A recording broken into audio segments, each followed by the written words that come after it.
Hello everyone, welcome to Shorthand Battle. I am Divya and I am going to dictate you a general passage of 840 words at the speed of 120 words per minute. So be ready for the dictation. 3, 2, 1 and go. Sir, this is an old law and it has to be changed. Several attempts were also made to change it. And also, I had the occasion to deal with this law for the past 25 years as a practicing lawyer. I know some of the implications of it.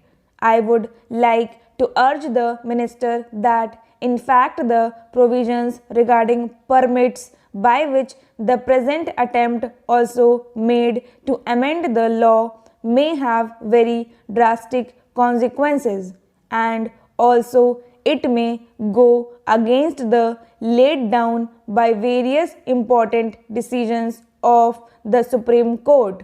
I can appreciate the eagerness of the minister to see that things are more liberalized. But in the name of liberations, if things go as free and for all, then the motor vehicles and permits come in the hands of our officers to decide it in the light of the guidelines prescribed today in the present amendment. How much is the authority or the officer will get out of these things? Whereas I can understand that there are so many lacunae in the existing laws. One is the RTO's office or the motor vehicles department is now taken as an example for the nationalized corruption from one end to the other end of the nation. That is true.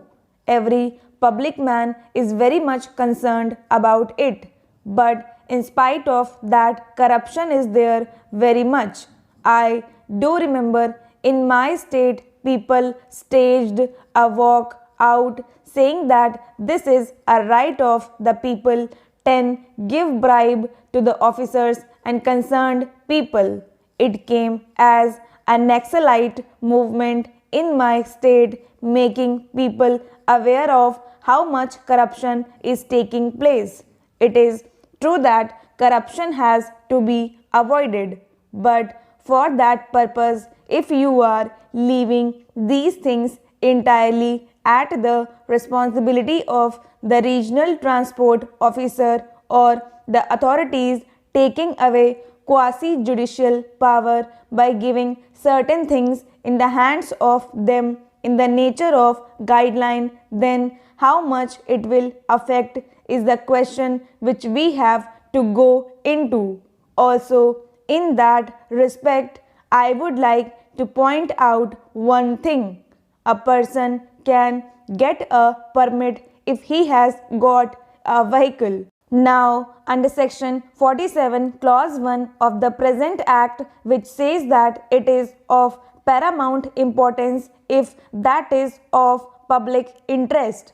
In all the theories about public interest, right from the period of Britishers, the Privy Council onwards has given interpretation to this motor vehicles law. They have said that the paramount consideration is the public interest. It is not a person's right to hold permit. It is not a business. It is not a profession, but it is a thing which is done by an operator in the interest of the travelling public. Therefore, restrictions are there. Therefore, the Supreme Court in many cases has said this. I do remember a case of 1975 of the Supreme Court. They say that if there is a party which is not represented before the quasi-judicial authority, then the court will have to pay attention to that end and the public interest is to be given the maximum priority in granting the permit.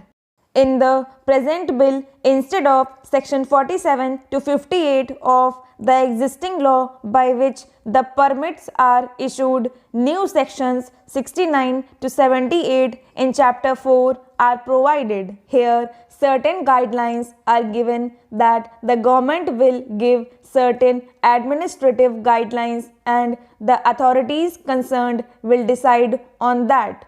What is the guideline about? The first is the ownership of a vehicle and the second about the length of the route. In the length of the route, it is said that one single man can get a permit for 50 kilometers and another company can get up to 10 permits. Like that, some restrictions are made. In the matter of issuing the permit, this has been developed as one of the important case laws. The Supreme Court, through their number of decisions, to have made a case law to this effect as to how this has to be controlled. Now, more than a statutory provision, the case law is the thing which is governed in the Motor Vehicles Act. I feel proper attention has not been paid to the various decisions of the Supreme Court in the haste to see that corruption is removed and things are liberalized. I fear that in the practical experience, this liberalization will go against the public interest. There is a case law which is being converted into a comprehensive law. There will be a case of public interest and the personal entitlement of a permit. That practice will come in. You will have to check that and control the number of vehicles on the roads. I suggest that a serious study has to be made. There can be two opinions. Perhaps the minister is of the opinion that let us implement it, see it, and then correct it. There can be another opinion that it may be brought after proper examination. Stop.